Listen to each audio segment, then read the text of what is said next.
ఎలాగో కాబోయే మొగుడు పెళ్ళాలు ఏదో తొందరపడ్డారు. దానికి నువ్వేవి వేలెత్తి చూపించాల్సిన పనిలేదు. నోటికొచ్చిందంతా వాగి మా పరువు తీయాలని పిచ్చాలోచనలు చేయకు. మీరెవరు ఏం వాగినా ఇదే నా ఆదిత్య పెళ్ళాం, ఇదే నా కోడలు.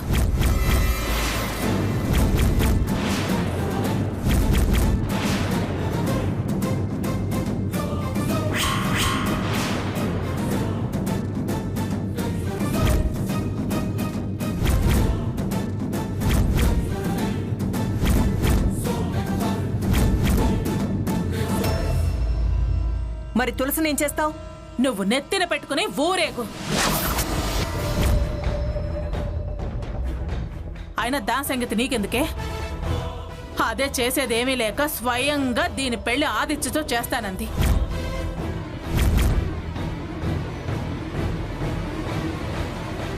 ఎందుకురా సిగ్గు లేకుండా దాని చేతులు పట్టుకొని ఈవిడితో చెంప పగల కొట్టించుకోవడం?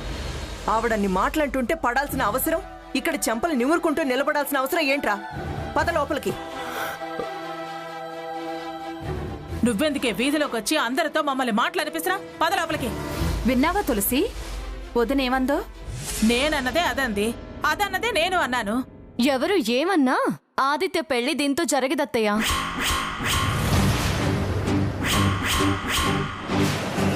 ఎప్పటికైనా ఆ రాహుల్తోనే దీని పెళ్లి. అది నీ చేతుల మీదుగా నువ్వే చేస్తావు. కంచాలు కొట్టి మరి వీళ్ళ పెళ్లి చేస్తాను అని చాటింపు వేయించి ప్లేట్ ఫిరాయించి మళ్ళీ మాట మారుస్తున్నావేంటి? కొత్త ప్లాన్ మొదలు పెట్టావా? నీ డ్రామాలేవి నా దగ్గర సాగో.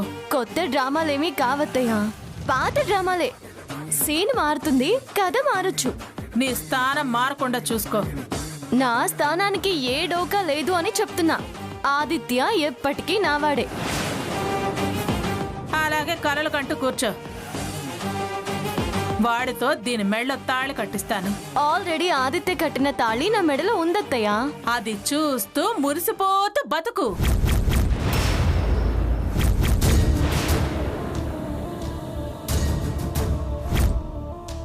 తులసి, ఎందుకు వదినతో వాదన? మురిసిపో అని వదినే అంది కదా, అది చాలే. హలో, నేను వాడి పెళ్ళంగా నువ్వే ఉంటావు, మురిసిపోకానలేదు. తాళి చూసుకో మురువమంటే అదే అర్థం అత్తయ్యా. తాళే కదా భర్తకి ప్రతిరూపం. అసలు దుర్గా, నువ్వు రావే. వాదిస్తే అది నీతో ఏదో ఒకటి అనిపించి లాక్ చేస్తుంది. పద పద పద పద.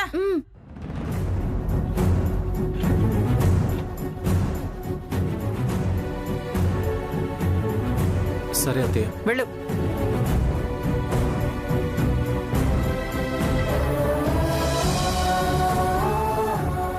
నువ్వేమీ బాధపడకమ్మా, అన్నీ నేను చూసుకుంటాను. ఏం చూసుకుంటావో ఏమో.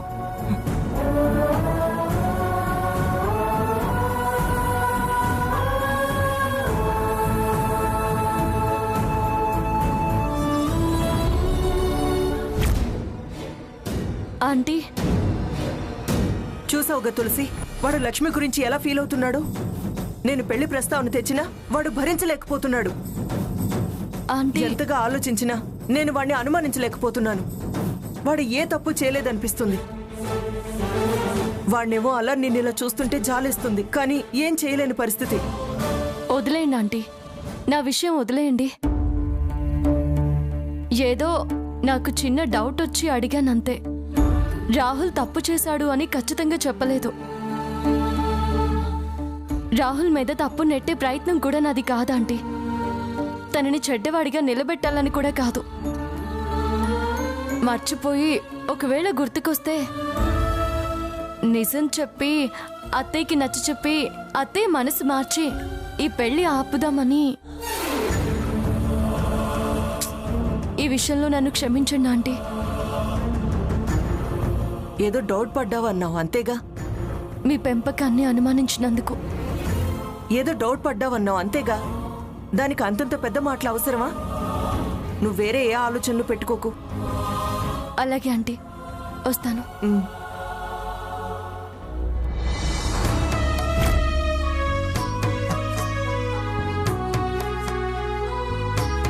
తులసి, వస్తానంటే ఆ,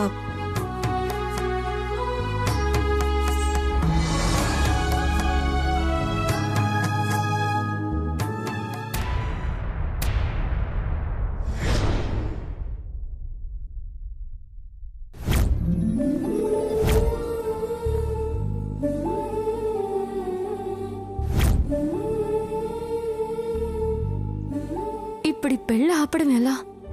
తప్పు చేసింది రాహులే అని నా మనసుకు అనిపిస్తుంది.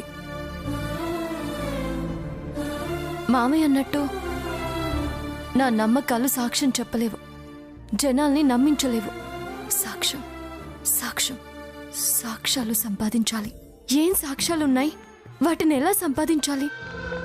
నా తులసి జీవితం నరకం అవబోతుంటే తండ్రిగా దాన్ని ఆదుకోలేనా? ఈ పెళ్లి ఆపలేనా? రేపు నిజం తెలిసిన రోజు నాన్నగా నన్ను అంగీకరిస్తుందా?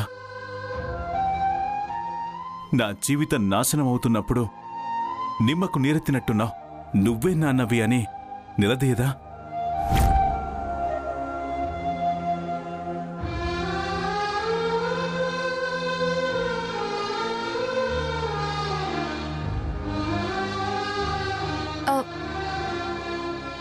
మామయ్య,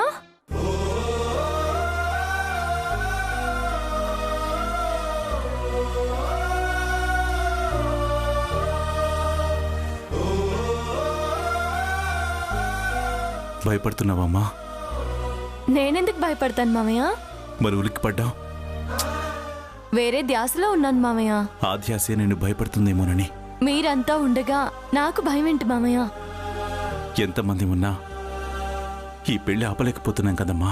అసలు జరిగితే కదా ఆపడానికి. అదేంటి ఇంతవరకు వచ్చింది జరగకుండా ఎందుకుంటుంది? దాని పెళ్లి జరిగిపోవచ్చు, కానీ ఆదిత్యతో జరగదు మామయ్య. మరి ఎవరితో జరుగుతుంది? రాహుల్తో జరగాలి. జరుగుతుంది. ఏ నమ్మకంతో అంత ఖచ్చితంగా చెప్తున్నావు? నమ్మకం మామయ్య. సాక్ష్యంగా నిలబడకపోవచ్చు, కానీ సమర్థించొచ్చు. ప్రయత్నాలకు అండగా నిలవచ్చు. ఆత్మబలం కలిగించవచ్చు. నిజమే, కానీ రాహుల్తో అని ఎలా అంటున్నావు? ఆదిత్య నిప్పు మామయ్య. వాడి తత్వం నాకు తెలుసు. స్పృహ తప్పినా తప్పు చేసేవాడు కాదు. అదే నా నమ్మకం. ఆ రాహుల్ మీదే నా నమ్మకం. నాకు డౌట్ రాదు, కానీ వస్తే అబద్ధం కాదు. ఈ ఇంటికి ఆ రాత్రి వేరే ఎవరో వచ్చే ధైర్యం చేయరు. అంటే రాహుల్ వచ్చే ఉంటాడంటావా? అంటావా ఏంటి? వచ్చాడు. నిజమా? అవును మామయ్య. ఇందాక దాక్షాయణి ఆంటీ వాళ్ళ ఇంటికి వెళ్ళాను. అప్పుడు మీ ఇంటికెళ్ళి ప్రపోజ్ చేసిరామంటే ఆ రోజు రాత్రి రూమ్లోకి పోయి పడుకున్నాడు. లక్ష్మికి ప్రపోజ్ చేసి రమ్మని మా ఇంటికి పంపించారా? వాడు వచ్చిన పని మర్చిపోయి అనవసరంగా నిద్రపోయాడు.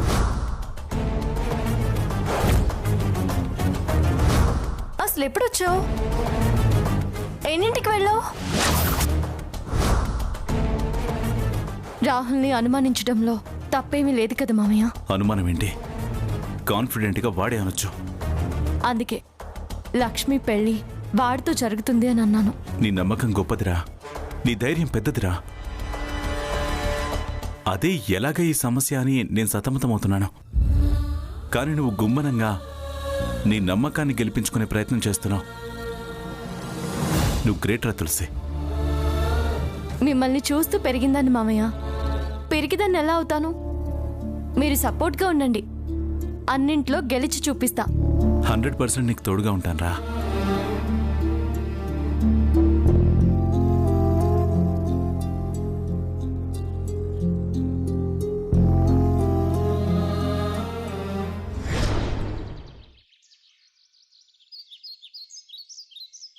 ప్రియా, ఏంటి ప్రియా పనాపేసి అలా నిలబడి ఆలోచిస్తున్నావు? జీవితమే ఆగిపోయేట్టుంది. తులసి బతుకు ఆగమయ్యేటట్టుంది. దాని గురించి ఆలోచిస్తున్నాను. ఎవరి పంతాలు వాళ్ళకున్నాయి. మనం ఆలోచించి ఏం చేయగలం? ఎవరూ మన మాట వినట్లేదు ప్రియా. వదిన తులసిల మధ్య అన్నయ్య ఆదిత్య నలిగిపోతున్నారు. వాళ్లే కాదు, మనము సతమతం అవుతున్నాం కదా. మనదే ఉందండి. వాళ్ళు భవిష్యత్తు గల పిల్లలు. అదే నా బాధ. తులసి కూడా ఈ మధ్య మరీ మొండిగా తయారైంది. ఎంతైనా దుర్గమ్మ కూతురు కదా, ఆవిడ రక్తమేగా. ఇది మాత్రం ఎందుకు తగ్గుతుంది? ఆ విషయం అన్నయ్యతో చెప్తే అన్నా ఈ గొడవలు తగ్గుతాయేమో అనిపిస్తుంది. బావకు తెలిసినా పరిష్కారం దొరుకుతుందని అనిపించట్లేదు ప్రియా. తెలిస్తే దుర్గమ్మకే తెలియాలి. ఎలా చెప్పగలం? చెప్పినా నమ్మదు. అయినా ఇప్పుడు అస్సలు నమ్మదు. రోజు రోజుకి గొడవలు పెరుగుతున్నాయి. దూరం ఎక్కువైంది. అగాధం ఏర్పడుతుంది. పోటు పోటుకో కొత్త గొడవ. కొత్తగా మళ్ళీ ఏం గొడవైంది? వదిన రాహుల్ని కొట్టింది. రాహుల్ని కొట్టిందా? ఎందుకు ప్రియా? వాడు లక్ష్మి చెయ్యి పట్టుకుని లక్ష్మి, "ఓ, ఏయ్, వదులు." లక్ష్మి, ఎందుకు లక్ష్మి నాకింత అన్యాయం చేసావు?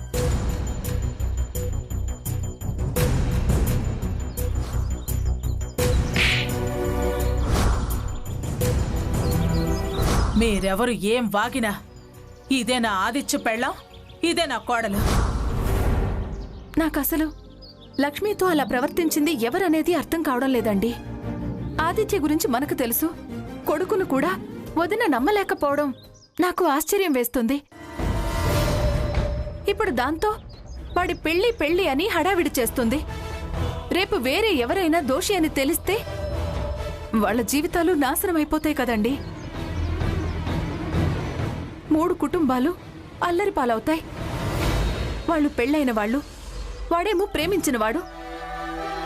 మనం ప్రేమ ఆపేక్షలు కోరేవాళ్ళం.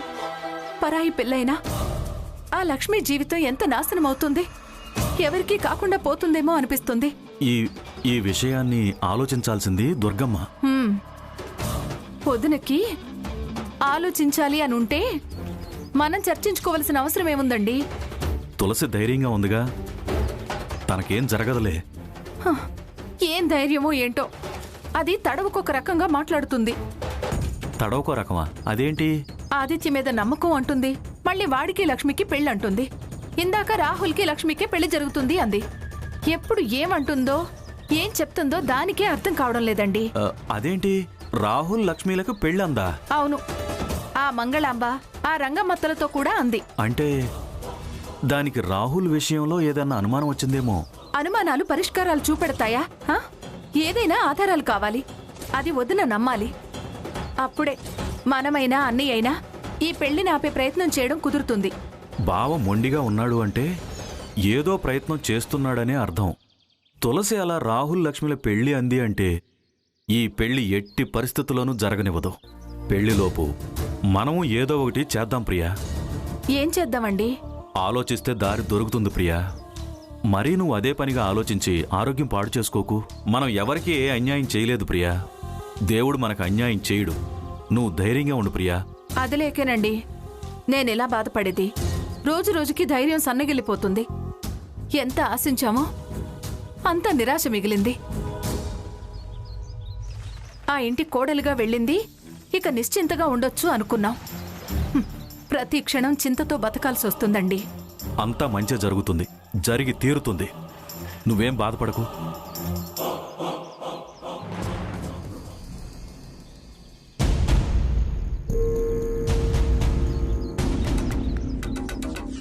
అత్తయ్యా, అత్తయ్యా, ఏంటే ఈ మధ్య ఇలా పిలవక చాలా రోజులైంది. ఏంటి మళ్ళీ మొదలు పెట్టావు? ఆ ప్రియా పిన్నొచ్చి శివరాత్రికి ఏదో పూజ చేయించాలని తులసిని పిలుచుకుపోయింది. అలాగా? దానికి పూజలు పిచ్చి కదా. అది పూజలతో హోమాలతో యజ్ఞాలతో ఈ పెళ్లి ఆపాలని చూస్తుందేమో. వాళ్ళ పూజలు ఫలిస్తే నాకే నష్టం కదత్తయ్యా. ఎవరికే నష్టం? ఈ దుర్గమ్ముండగా నిన్నెలా నష్టపోనిస్తాను? ఆ ప్రియాకేనా పూజలు చేయించడం వచ్చేది? నాకు రాదా? నేను నీకు చేయించలేనా? ఇదిగో ఆ దుర్గా మల్లికార్జునుల స్వామి పూజ నేను చేయిస్తాను. రంగమ్మత్త, ఏంటి దుర్గా? అర్జెంటుగా పువ్వులు పళ్ళు పూజా సామాగ్రి బజార్కెళ్ళి పట్టుకునిరా. నేను లక్ష్మితో పూజ చేయించాలి. అర్జెంటుగా ఈ పూజ ప్రోగ్రాం ఏంటి? తులసితో పూజ చేయించడానికి ప్రియా పిన్ని దాన్ని పిలుచుకెళ్ళింది కదా. పోటీ పూజ. ఏదో ఒకట్లే, ముందా ఏర్పాట్లేవో చూడు. అర్జెంటుగా ప్రసాదం చేయమని చెప్పు. సరే పద పద, మనం వెళదాం.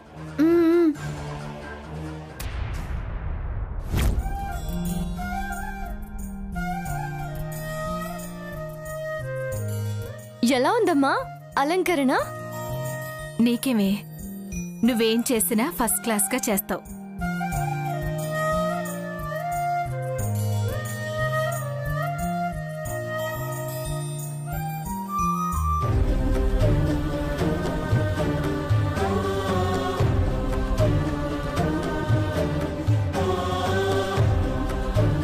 అదేంటమ్మా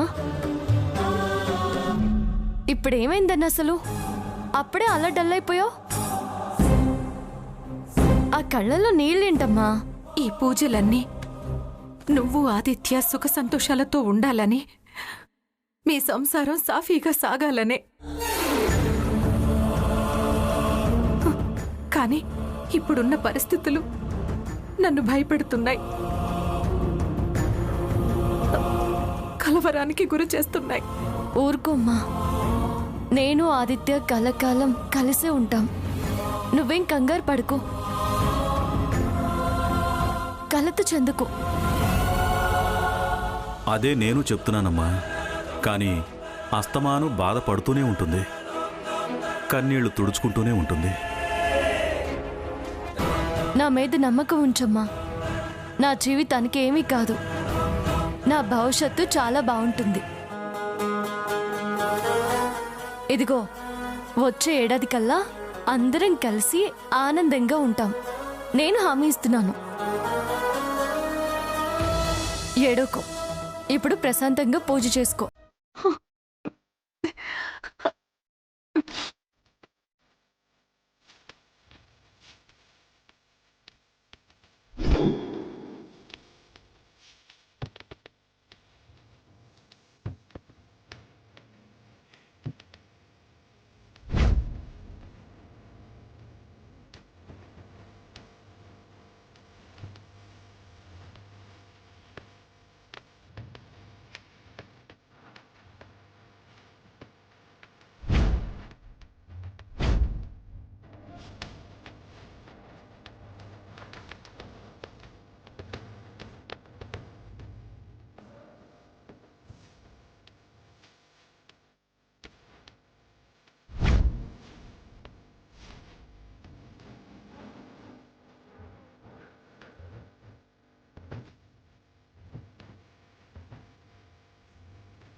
పిన్ని, నైవేద్యం తీసుకునిరా. అలాగే దుర్గా.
అయ్య శివయ్య, శివరాత్రి రోజున నీకు పంచాభిషేకాలు చేస్తాను, ఉపవాస దీక్షతో అర్చన చేస్తాను, హారతులిస్తాను.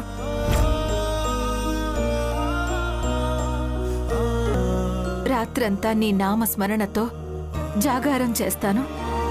నా తులసి కాపురం కుదుట పడేటట్టు చెయ్యి స్వామి. నీ మొక్కు తప్పకుండా చెల్లించుకుంటాను. నా మొర ఆలకించి పిల్లలకి న్యాయం చేయి తండ్రి. అమ్మా, నీ ఆరోగ్యమే అంతంత మాత్రం. ఇలా అభిషేకాలు, ఉపవాసాలు, త్యాగాలు అని మొక్కుకుంటున్నావేంటి? నీరసం వల్ల నీకేమైనా అయితే? నీకన్నా నాకు నా ప్రాణం ఎక్కువ కాదే. నువ్వే నా ప్రాణం.